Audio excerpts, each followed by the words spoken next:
Welcome. Today is Wednesday, November 4th, 2020, and welcome to What's Happening Dracut. Good evening, ladies and gentlemen. We are happy that you could join us tonight as we present our brand new talk show magazine, What's Happening Dracut. We are coming to you live from our awesome studios located here at DATV, Dracut Access Television. I'm your host, John Zimini. I've been a Dracut resident and taxpayer for 23 years, a community activist, public servant, and a political junkie for more than 58 years. I am a former 3-term Dracut selectman, having served Dracut for 9 years. Before being elected to the Board of Selectmen, I was a member of Dracut Finance Committee and the Dracut Cable Advisory Committee. I am also a retired 37-year public employee who worked for the City of Chelsea as a mayoral aide, the Commonwealth of Massachusetts Department of Industrial Accidents as an investigator, chief investigator, and director of investigations, and finally as compliance officer for Mass Housing. I hope to bring a political perspective to our new presentation, as well as keeping our show and conversation interesting, fast-paced, and stimulating. Good evening, everyone. I'm your co-host, Phil Thibault, born in Dracut and educated throughout the Merrimack Valley. I think I bring a unique perspective of strong community ties with a blow-in perspective. As a local businessman and architect, I've had a passion for Dracut and a passion for civic involvement, serving on several town communities, including Planning Board, which I served as the chairman, Master Planning Committee, Town Manager Screening Committee, Economic Development Subcommittee, Capital Planning Committee, Permanent Building Committee, and I also serve as the town's appointee to NEMCOG, which is the Northern Middlesex Council of Government, a regional planning organization. I hope to bring a professional design and planning perspective to our presentation and discussions. Guys, great. That's a great introduction for you guys. So let me introduce myself. My name is Gordy Scott. I'm a co-host here on What's Happening Dracut. I'm excited to be here on this new show. My friends and I have lived in Dracut for, my family and I should say, have lived in Dracut since 1999. So I've been here now for a little over 20 years. My wife and I and my son, who went to Dracut High School, got involved in the community early on. My son played basketball, so I've been a basketball coach and referee for over 20 years now. And I was very involved in the Dracut community as far as Recreation Commission. I served on the Recreation Commission for 8 years, president of Dracut Basketball for 7 years, and I was on the board for 14 years.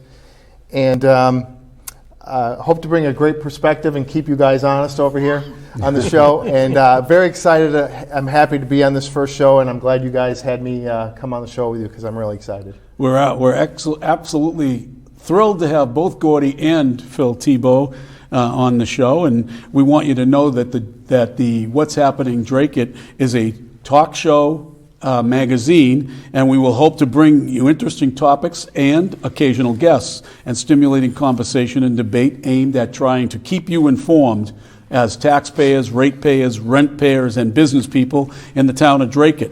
We want to keep you informed as to what is happening here in Dracut, both politically and civically. You can join us on our Facebook page or live streaming on the internet at DATV or DracutTV.com and on Comcast Channel 8. You can also join in the conversation by calling us at 978-957-4243. And before we get started with our heavy agenda, we also are very happy to have our resident weatherman, Sean Kelly, here with us from Mill City Weather. Take it away, Sean. Hi, John. Thanks for having me on tonight. Here's a quick look at the forecast. Starting off with tonight, we're going to drop down to about 42 degrees tonight, and it is going to be clear, so it is going to be a very nice night overall for November standards, of course. As we head into Thursday, there will be some clouds around, sun and clouds through the day on your Thursday, 66 degrees for a high temp, so a very nice day overall, once again. As we head into your Thursday night, we're going to drop down to about 48 degrees, but some clouds starting to move in, partly cloudy, through the evening hours.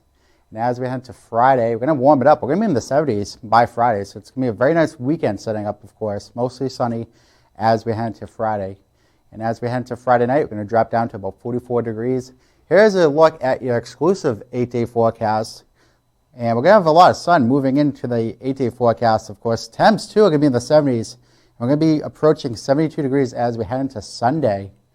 And we'll have some rain as we head into the middle of next week. But right now, again, it's going to be a very nice stretch of weather coming up. And that's the forecast for now. Back to you guys in the studio. Well, welcome back, folks. Before we get started, I just wanted to talk to Phil for a minute, a little bit about what's happening here at DATV. There's been a lot of stuff going on recently, but before we get to that, we're going to do the COVID report. So, we got a phone call already? Okay. All right, hello? We got a phone call already? Okay. Hello, you're on the air. Hi, it's Tammy Dristolaris. Tammy Dristolaris, former select woman. How are you? I'm good, thanks. How are you? Oh, we're great. We're great. Welcome to our first show, Tammy. Well, I want to congratulate you. What a fantastic opening and a great vibe. I'm very excited. Oh, excellent. Excellent. Hopefully we'll get you on here live sometime. You absolutely will. Absolutely. We'd love to have you on here with us and talk some shop around here and tell us what's happening in your life and the life of Dracut. Absolutely. So I'll listen now to What's Happening Dracut. Thank you, guys. Thank you. Thanks. Say hello to George. I will. Okay, now we're going to turn right away, we're going to turn over to Gordy, who's got a COVID report. There's still a lot of interest. There's been a lot of interest because of the election, Gordy, but let's see what your report has to say. I know it's everyone's favorite topic out there. I know this is everyone's favorite topic. So, Ron, if you want to switch over screen for me. We've got our COVID report for November 4th, and I think, I've done this previously on a different show. I put this on my Facebook page several times, and I thought I would just take a little bit different look at how this is set up. So you can see here I've got some tabs on my presentation. We've got tests, cases, hospitalizations, deaths, and then we're going to look at some more data more in depth. So first of all, we want to look at the tests. So you can see here now in the United States they've done over 141 million tests now in the United States. So that's about a third of the population that we've done tests on. Massachusetts, we've done 6.27 million tests, and in Dracut, we've done actually 19,325 tests, which is a little about 60% of the population has been tested at this point. So that leads us from tests to cases. So cases, where we stand now is we're at 9.47 million in the U.S. As of yesterday, these numbers are as of yesterday, or actually of this morning, and I haven't got the latest data from today. But cases confirmed in Massachusetts now is 157,308, and we have just 705 cases confirmed in Dracut as of today. So we go from tests to cases to hospitalizations. So you can see these numbers are going down dramatically. Hospitalizations in the United States, we're up to 683,316 people have been hospitalized by COVID. In Massachusetts, we have 13,784. And in Dracut, this number is estimated. I took the percentages of both the U.S. and the Massachusetts because there is no hard data on hospitalizations for Dracut people. But we're estimating approximately 55 out of those 700 people have been hospitalized from Dracut. That leads us over to deaths. So we went from cases, hospitalizations, now to deaths. So for the U.S., we're up to 232,607 deaths as of today. In Massachusetts, we have 9,809, so we're almost at the 10,000 mark for confirmed cases. And Dracut, we're still at 3 deaths here in Dracut. So very low percentage. Hopefully that number doesn't go up anymore. We hope so. But that's where we are as of November 4th. So what I wanted to show you here is some more detailed data of what these numbers mean. So what this chart is, it's kind of an eye chart, but what you'll see is this top right left chart here is ages 0 to 24, the number of deaths since 2015 until today. Oh. Okay, as you can see, there really is no spike here.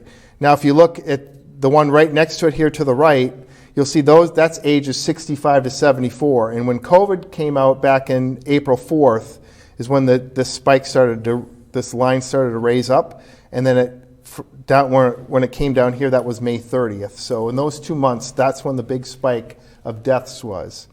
So you can see here, again, for the left, that is ages 0 to 25. There is really no spike at all. There's really no differences at all in deaths.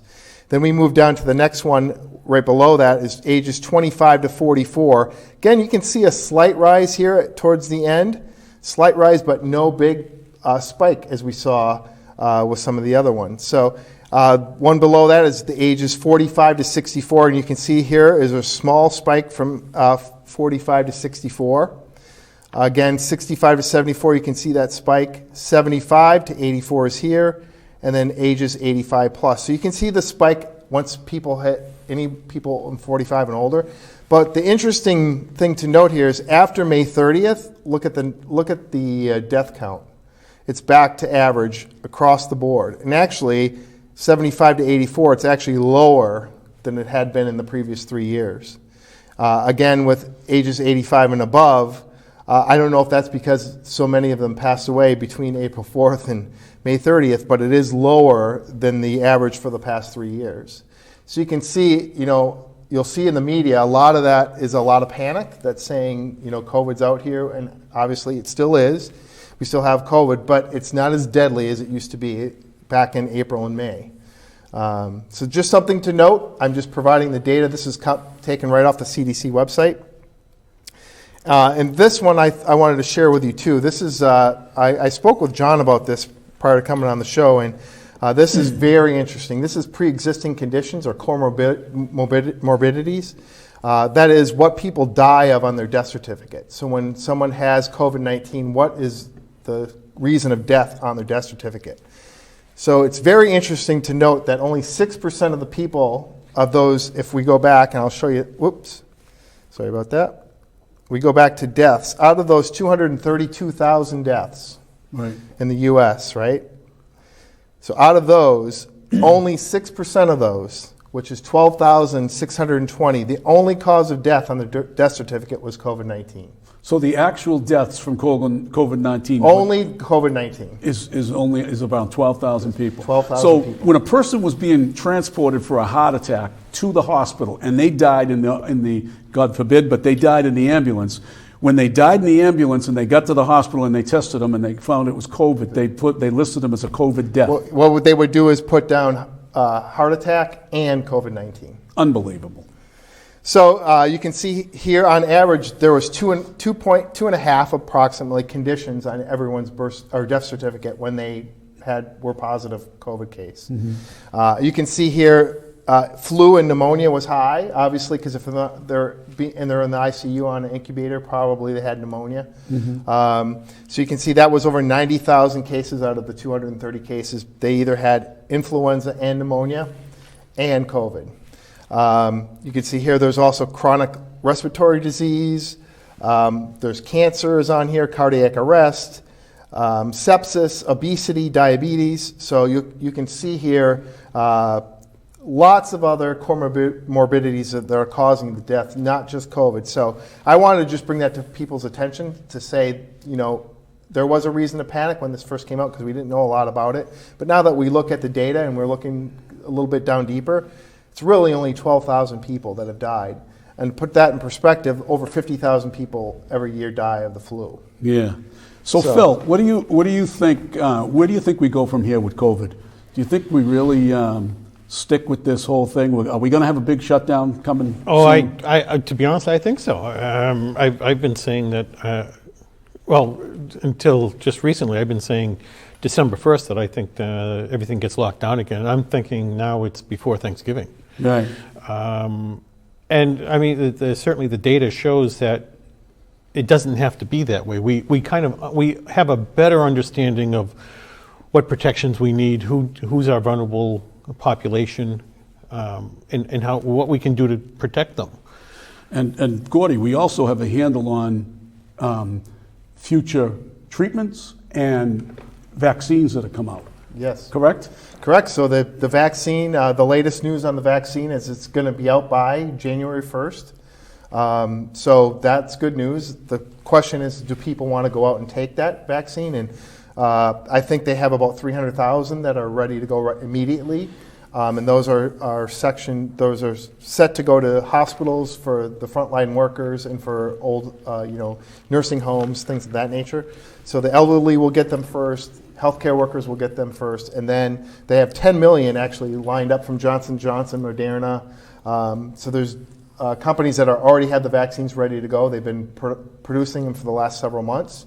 They're ready to go. And in case some of our viewers don't know that Governor Baker has just put a mask mandate on us starting this Friday. So 2 days from now, 1 o'clock in the morning, it starts. So if you're outside your house, you must wear a mask at all times, no matter what it is. And there's also a 10 o'clock curfew for the next 30 days. So I don't know about you guys. 9:30, I believe it is. Yeah, 9:30 for restaurants must close, but 10 o'clock you have to be home by 10 But they want you to be home by 10 o'clock. Well, I don't think that's going to be a problem for me, because I'm usually home by 10 o'clock anyways. And I think what they're trying to do is get those people that go out to the bars and are partying, the younger kids that are out, because they see a spike in cases in the younger crowd. And they tend to be the ones that are out later in the evening. So we're going to see how this goes. I don't think people are going to stand for it too much longer. But so this part of our show was brought to you as a courtesy to Frank McMahon. Yeah, Frank loves the COVID data. He was telling us the other day, enough with the COVID already. We're so sick of it. And he's kind of right. We are all sick of it. But we want to make sure people have the right information. Exactly. So, Phil, I want to turn now to the big elephant in the room.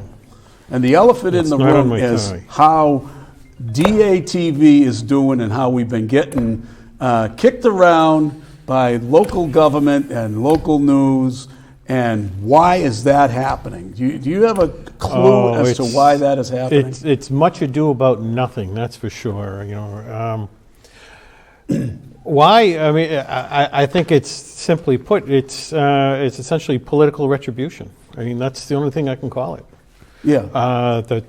Joe Duraco, Selectman Duraco, is the one who's been championing it, and as you know, my stance with him in the past has been somewhat confrontational. I've run against him twice, which is bad enough in his eyes, I imagine. I was on the town manager screening committee, didn't pick the candidate that he wanted, and I'm sure that just added to the animus with me.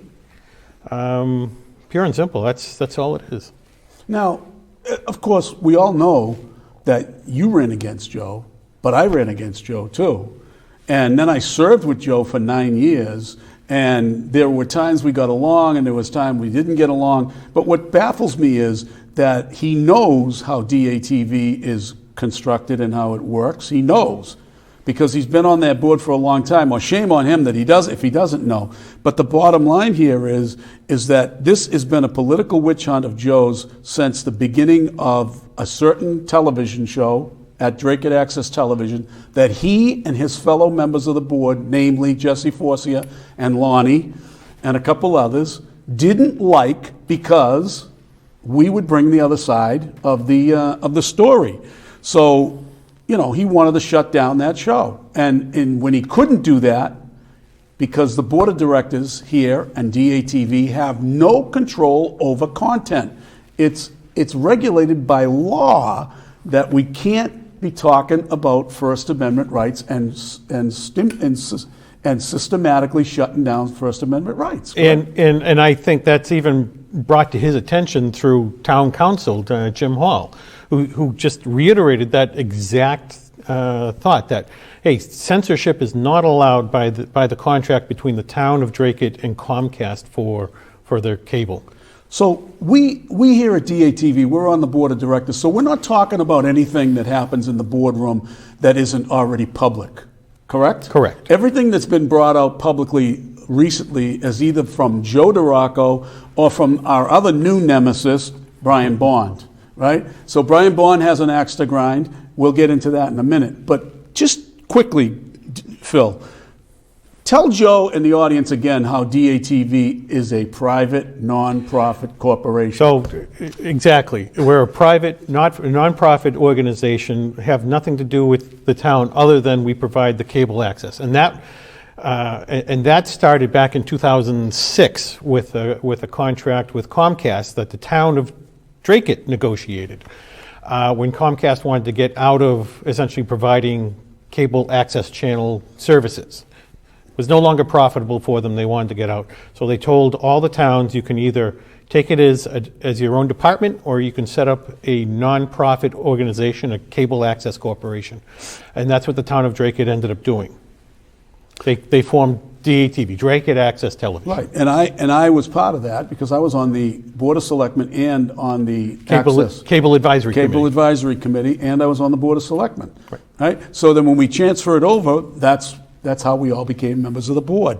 But we're a not-for-profit, and therefore, just like any other business doing business with the town, let's say the trash company, they don't have the right to see all of the boardroom documents and stuff that goes on in the boardroom. Am I correct? That is correct. Okay. So, as a matter of fact, the contract between Comcast and Dracut says that the franchise fees, which the DATV gets to operate, those they go from Comcast directly to DATV.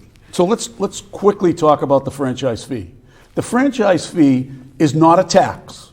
Correct. And the ratepayers don't necessarily mean that they're taxpayers, because ratepayers may own a home and pay taxes, but they may not own a home and pay taxes. Correct. They may be renters. They may be businessmen. They may be businesswomen. They may be anything in town. And as a matter of fact, you may be a taxpayer and not be a ratepayer. Yeah. Now Joe knows that, right? And why does Joe know that? Because he is one of those. He's not. So if you get your entertainment via something other than Comcast, say the Dish or something like that. Correct. You're not a ratepayer, but you still have access to everything that DATV is providing. So when Joe says we're hiding something down here, what are we hiding? There's nothing to hide. Absolutely nothing. There's nothing to hide. All of our documents are in the public view, that are supposed to be in the public view by law. And if Joe took the time to understand, they've always been in the public view by going on to the Attorney General's corporate site and the Secretary of State's corporate site, because we have a fiduciary responsibility to post those with the Secretary of State every year. As a matter of fact, if anybody came into DATV studios, they could ask to see those, and we would produce the form. I think it's called 990 and Form PC. So again, it's nothing to do with tax dollars whatsoever. And we don't go under open meeting laws. We're not, conflict of interest laws are a lot different for us. There are conflicts of interest that are under the Chapter 180 and common law that relates to corporations, that you cannot disclose certain things without the permission of the board. Correct. That's fiduciary responsibilities of directors on a board of directors. So there's nothing to go about that. But I wanted to briefly touch on, and then we got to move on because we have a lot of things to talk about. The stuff with Brian Bond. Now, Brian Bond was a friend of mine for 15 years. I lost a lot of friends over him. I stuck by the guy by loyalty. When he did foolish things and ended up on the newspaper, or foolish things and ended up on the radio, we stuck by him. Guys like Phil and I, we stuck by the guy. So now he becomes the president of the corporation because we voted for him to be the president of the corporation. We were his friends, right? So now he gets into the board, and because he's got such a pig-headed attitude about him being the king, about everything he wants to do, he didn't like something that was happening with you. He didn't like how you were being professional with him about, pushing back on the build out here and what have you. You had some back and forth. Yeah. So I mean, so as everybody knows, I was the architect for DATV studios. The build out. There's no laws being broken. There's no laws about that. I provided a disclosure statement to the board of directors here. Here's my rates. This is the services I provide. As a matter of fact, I drew up a whole contract outlining exactly what I would do and how much it would cost, and I certainly stuck by that. In fact, Phil, I'm going to interrupt you. It cost you money. It did. It cost you money because you paid for the... So there's an interior designer typically, which is separate from the architectural fees. I recommended that DATV hire an interior designer, and they thought that they could, I think that the term was pick paint colors and carpet. And I know that an interior designer does far more than that. So I contacted an intern architect that I know that kind of specializes in interiors, and I asked her if she would help me out. She said yes. She gave me a proposal of some $3,000. And I think I presented that to the board of directors because she gave a presentation of color boards and materials. Which, by the way, that board of directors I was not on. That's so correct. they're blaming me for something that they correct. say is bad, which isn't bad. But I wasn't even on the board at the time. Yeah, Neither was Tammy Dristaleris, by the way. Correct. So when I was discussing her fees and the costs and such, they decided not to utilize her services. Correct. I thought it was so important that I told her that I would pay for them. And when she found out that it was actually coming out of my fee, she actually reduced it to $2,000. So my total fee was $7,500 for the entire build-out, which is less than 1% of the entire construction cost, which a project like this would normally run about 8 to 10%. So now I was going to say to you, you referenced recently a public project that was the bathrooms at Monahan. So we have the toilet rooms over at Monahan Park, sometimes called the Field House, and also at the inside track over at the school complex towards the back where Brookside. Right. So each of those buildings cost $350,000 to construct. Separately. So both of them combined, $700,000 worth of construction. What was the architect fees for that? The designer's fees for each of those buildings were $30,000. Unbelievable. So, you have $60,000 worth of designer's fees on $700,000 worth of construction. So you're a bad guy who did the DATV a major favor. Well, as the Lowell Sun said, I landed a contract. Landed a contract.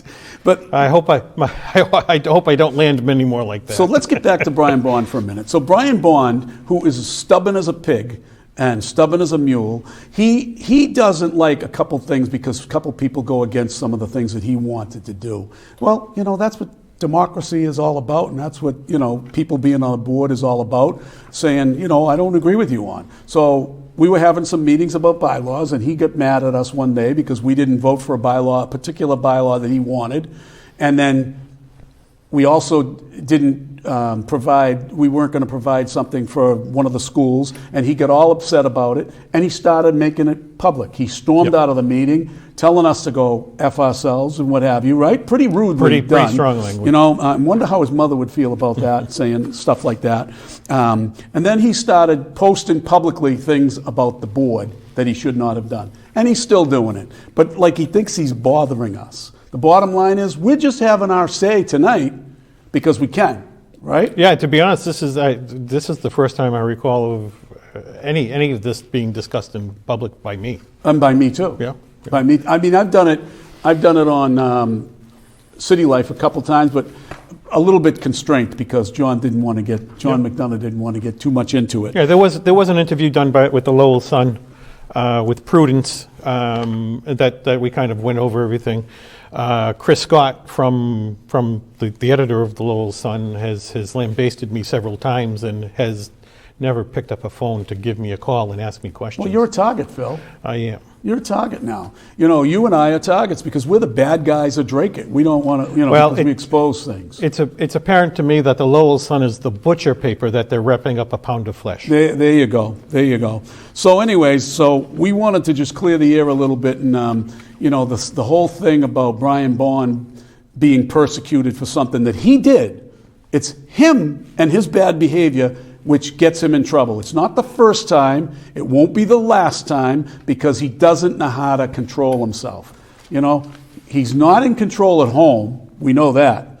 But he tries to be in control of everything around him, and when he can't do that, he lashes out at everybody. I mean, giving the finger to people when he was riding around fighting with guys like Kevin O'Brien and talking about and kicking the crap out of Sean, not Sean. Who am I thinking about? Lonnie. He went after Lonnie too, and him and Lonnie keep going back and forth, and me and Lonnie go back and forth, and I'm sure that's not going away. But he also had problems with Russ Taylor, where he told Russ Taylor to drop dead. A guy that was suffering from cancer at the time. I mean, I shake my head at the things that he did. Telling somebody, that he might kill them. I mean, it'll be a joke, and people are after you. Why would you do that? I mean, it's just bad judgment and bad behavior on the part of Brian Bond. And he displayed bad behavior again, which he made public here at DATV. And that hopefully will be resolved soon. So now, I guess we could go on and on and on about this. I have more notes, but you know what? We're going to move on to the next subject, because I'm sure we'll talk more about something it lighter in the future. All right? So, Phil. Yes. Did you get a chance to figure out anything that happened at town meeting? So I have to admit, I missed this one. Everybody saw me limping in with my cane. I've been suffering from an outbreak of gout. I thought the rabid dog Brian Bond bit you. No, gout got the better of me. So I was nursing it on Monday night. So I did catch it, the town meeting on Dracut Access Television on demand. Okay. Imagine that. Well, excellent. Very, very well done there too. From the tape, it's 38 minutes long. That's Wow. a fast one for the town. I always say yeah. town meeting always lasts 2 hours. It doesn't matter how many articles. That's It's going to right. last 2 hours. If there's 43 articles, well, they go through them quickly to get done in 2 hours, and if there's only 15 articles, they'll stretch it out to make it last 2 hours. But, Well, when you got everything under control and everything's well, already apparently. done. So, yeah, it was a fairly incident-free sort of town meeting. There were a number of things. On Article 3, there was some spending for an HVAC system over at the Council on Aging. Mm-hmm. They just re-roofed, and part of the original project was to provide some heating and air conditioning, ventilation, and that budget came out a little higher than anticipated. So town meeting allocated $1.3 million essentially for a new HVAC system, which will have the HEPA filters. And so, it's somewhat COVID related, if you'd like to think about it that way. A few other items, culverts and purchase of a vehicle and stuff like that. So what happened with the plastic bag issue that somebody was proposing? That ended up getting dismissed. Why? Because there was obviously no appetite for it. I know. I can understand where the person's coming from who proposed it. Well, it was a voter petition, so there's a group of 10 people who signed to it, and that's they're right. I was kind of surprised that it didn't get any sort of debate, but the Board of Selectmen didn't recommend the article, and I think there were one or two other organizations or committees in town that essentially recommended not approving it. And so it ultimately ended up getting dismissed by the body. How many articles were there?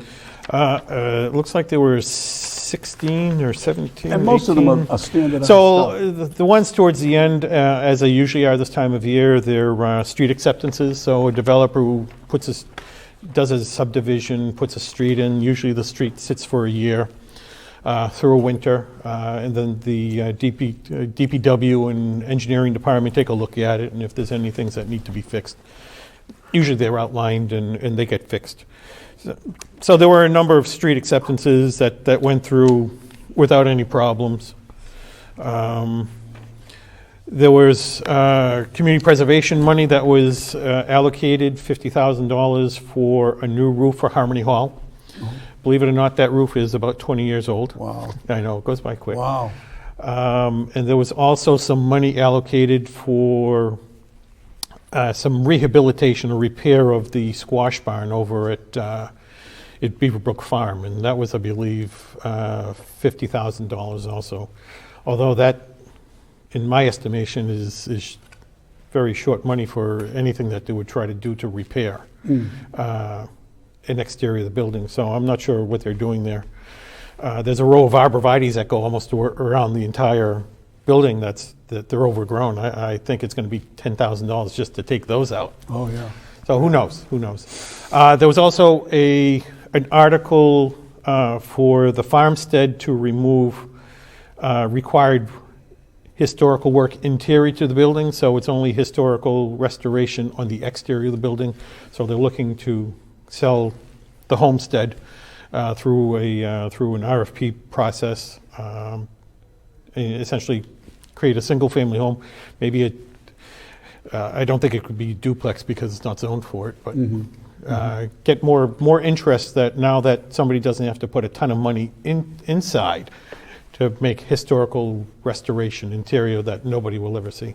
Well, Do you know good. when that's going to happen, the RFP for that? I would imagine that they'll start formulating that within the next month or two. Then they'll probably put it out so they could get it sold by the spring, and somebody could start construction right away on it. So we got about 21 minutes left in the show, and the show's flying by already, I Yeah, think, it right? goes So fast. Gordy, we got you. You're going to be our crack on the street reporter. Yes. And you're going to pick up some news of the day. So you have something for us today, interesting, some breaking news, I think. Well, yeah. So, Ron, I'm gonna bring up a video here. You can put this up on the screen. This is a little segment I want to do every show. It's just a 1 or 2 minute video of things going around Dracut. Things that we capture. It's kind of like a breaking news little segment. Let's call it the Dracut Minute. The Dracut Minute. Okay. Here we go.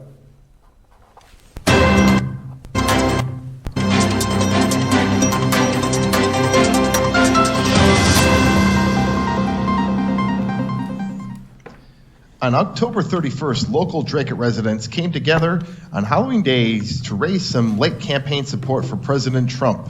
Nearly 30 cars ran a rolling rally through both Dracut and Lowell. This rally was run by our own John Zimini Gordy Scott and Don Morosky. Also on October 31st, Dracut was one of the few communities that held trick-or-treating for the children of Dracut. It was a cold night, but the kids were out to show their Halloween spirit and to get a lot of that candy.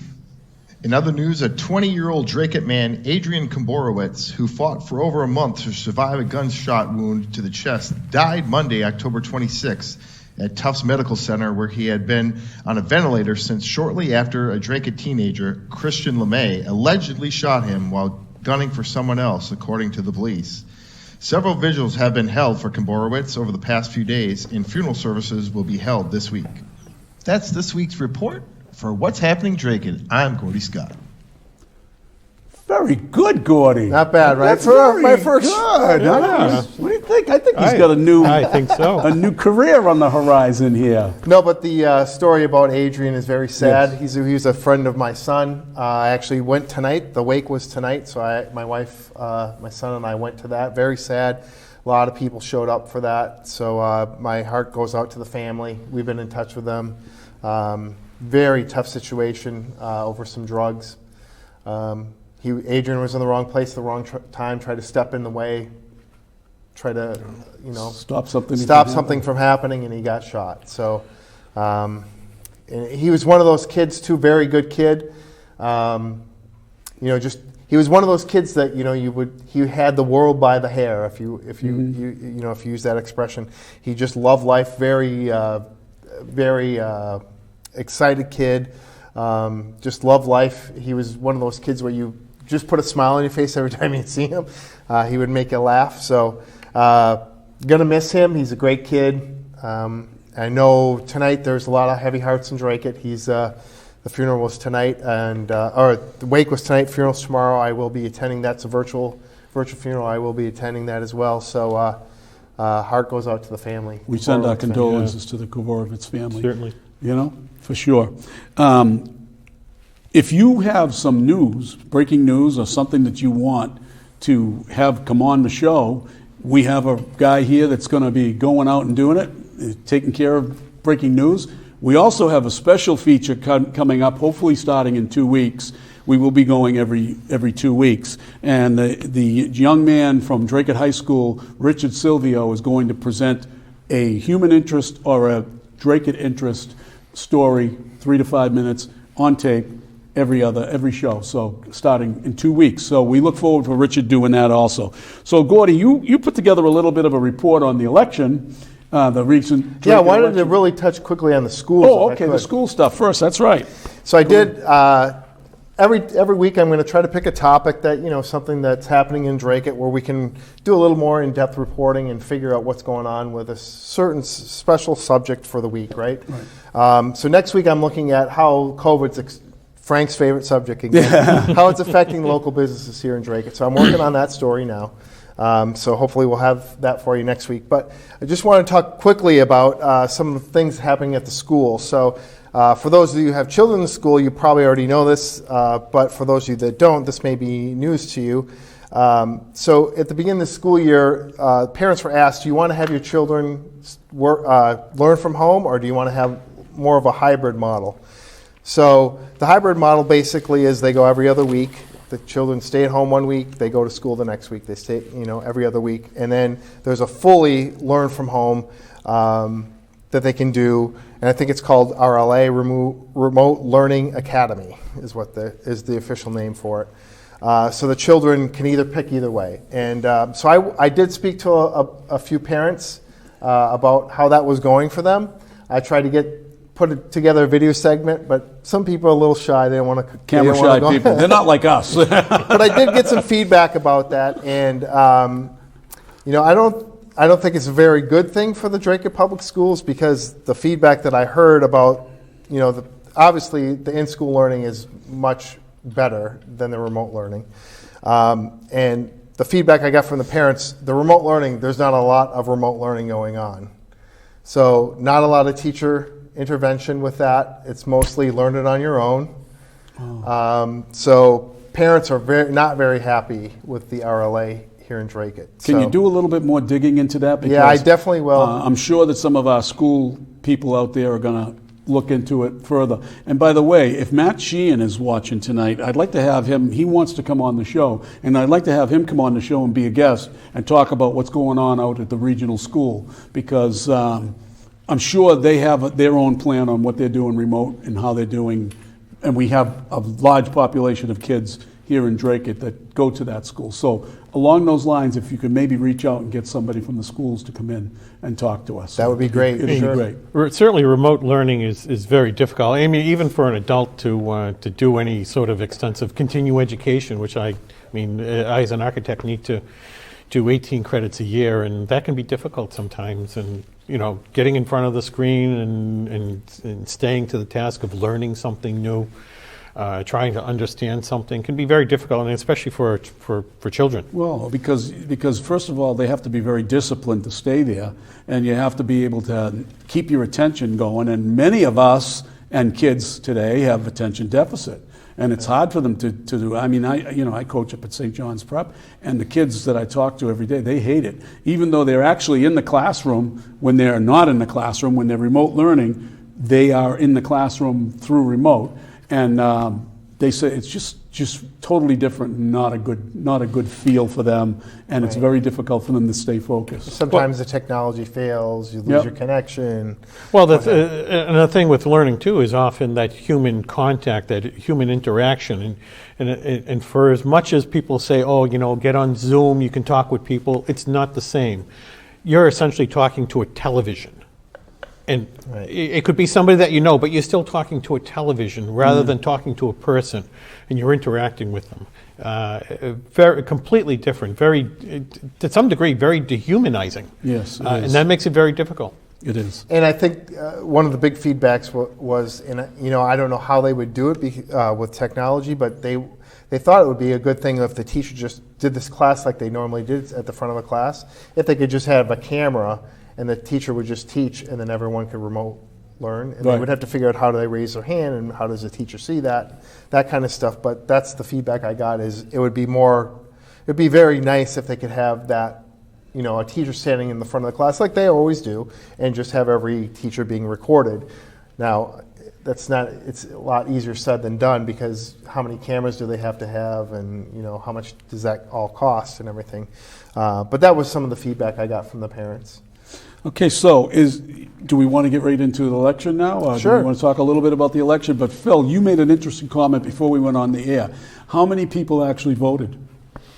In Dracut, we had a turnout of 73.3%. Wow, and So Gordy's going to put up some figures in a few so in minutes. Dracut, we have 24,250 voters or so, and we had over 17,000 people voting.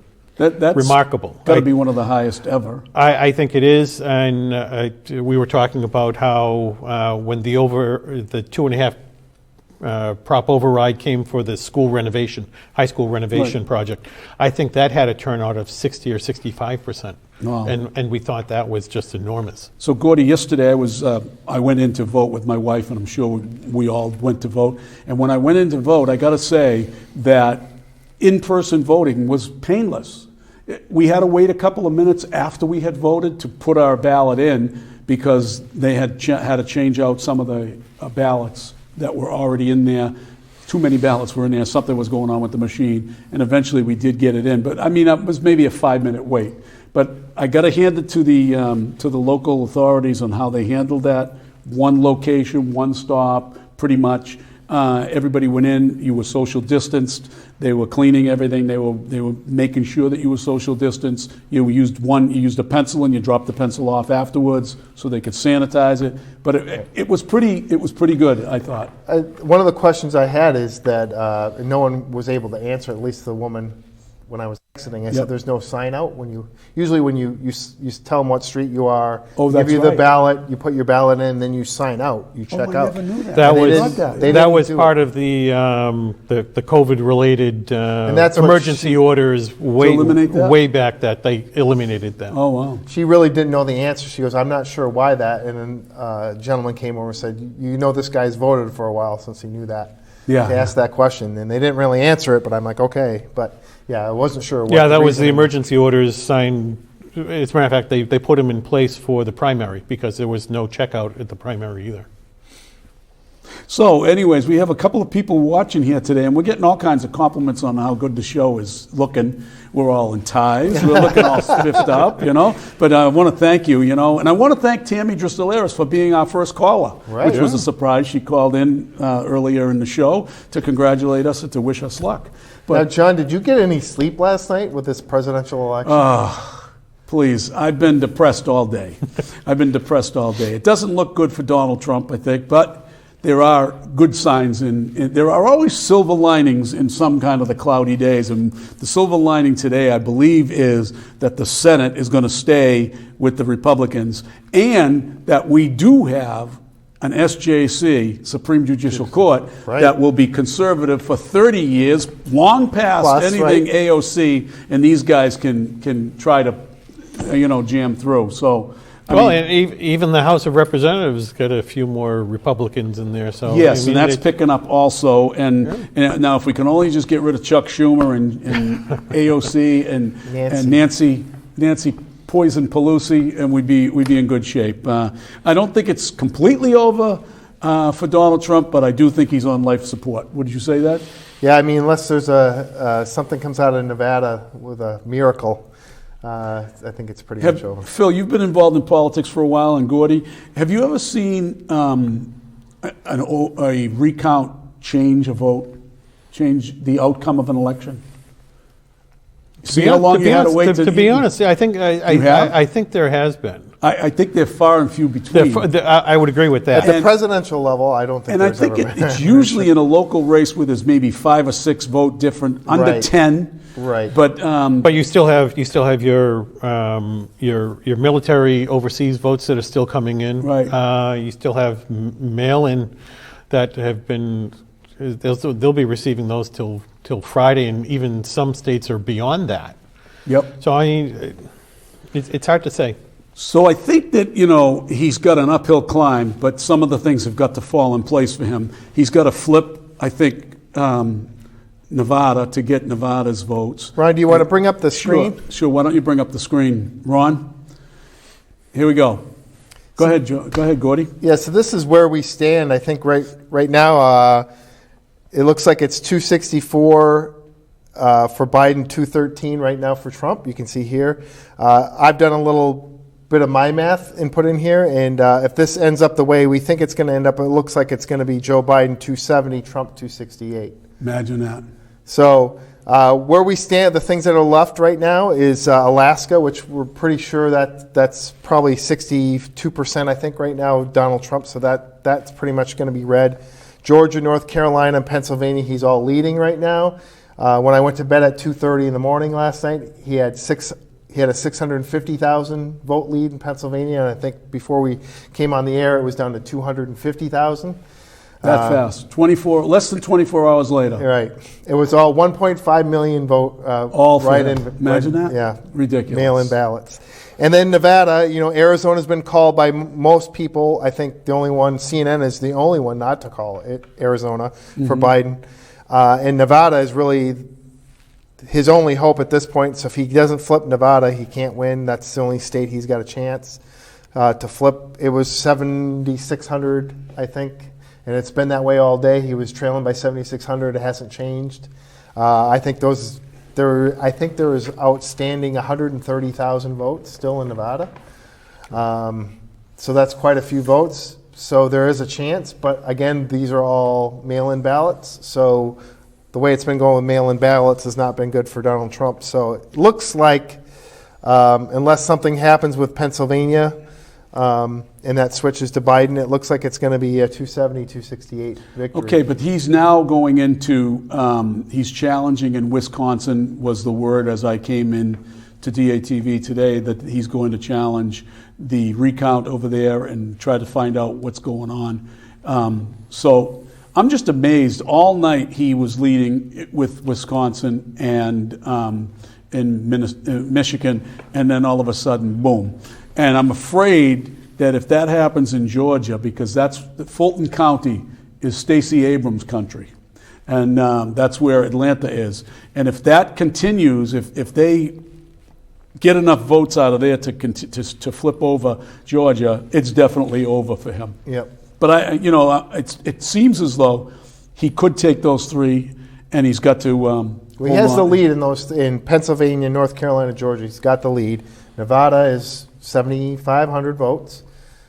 He's behind, so by a miracle. And his lawyers are, well, you know what? He essentially needs 4 states. And right, out of the 4 that are still up for grabs. But if there's anybody that can do this, can fight this, it's Donald Trump. If there's anybody in the world that has the gumption to stand up and yeah. do it, it's Donald Trump. And he will fight tooth and nail, as you saw for the last 2 weeks after having COVID, being knocked down of COVID, and then he comes back and he flies all over the country for days without stop. The man is like the ever-ready bunny. I don't know how he gets the energy. But by no means is this a repudiation of his term as president. Oh no! It's because not. I mean, you're talking razor thin.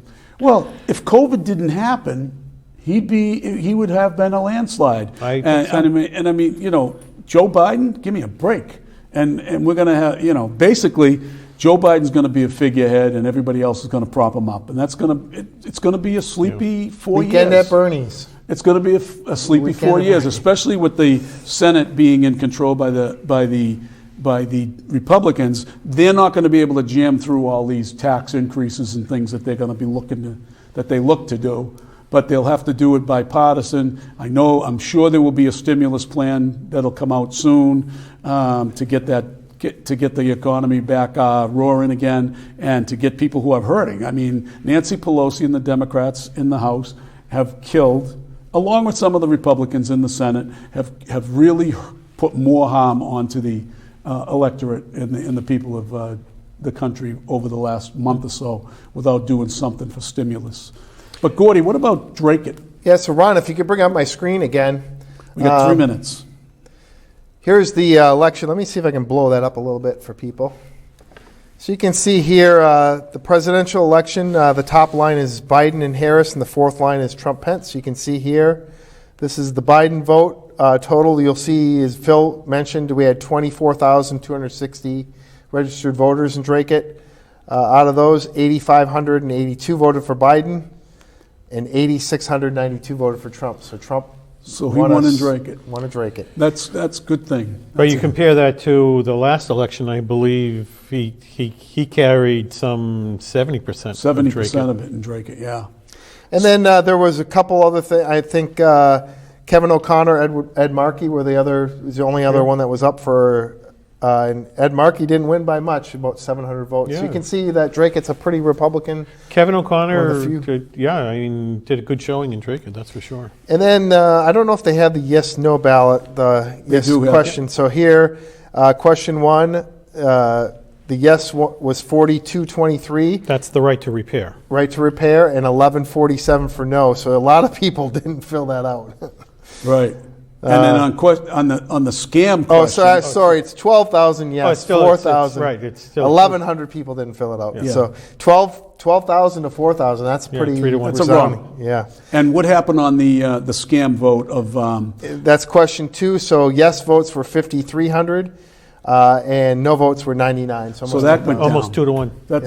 That's very good. And Dracut voted the same as the state. There was a yes and a no vote across the state. So we will not have that crazy Yes. system of you pick your fifth choice and your fourth choice and your third choice, and it's so Right. so ridiculous. And hey, I want to say hello to Audrey Perry and Aubrey Perry, as well as Fred Perot. He's online with us today, and Matthew Sheehan. I put a challenge out to you earlier. I hope you're going to join us on the show. I know you said you wanted to come on. We want you to come on and talk a little bit about the regional school and how they're handling COVID with the remote and in-house thing. Anything else you want to talk about before we close out tonight, Phil? No, it's been a fun for a show. What's coming up with the Board of Selectmen? Anything interesting? Well, I'm sure DATV will be on it. Oh, so- heck yeah, sure. How about you? Anything else on the schools? Well, like I said, I'm working on. I'll try to get some parent interviews for you next week, and I'm going to be working on those businesses, how COVID's impacted local businesses here in Dracut. So be looking for that on the next show. And again, folks, we want you to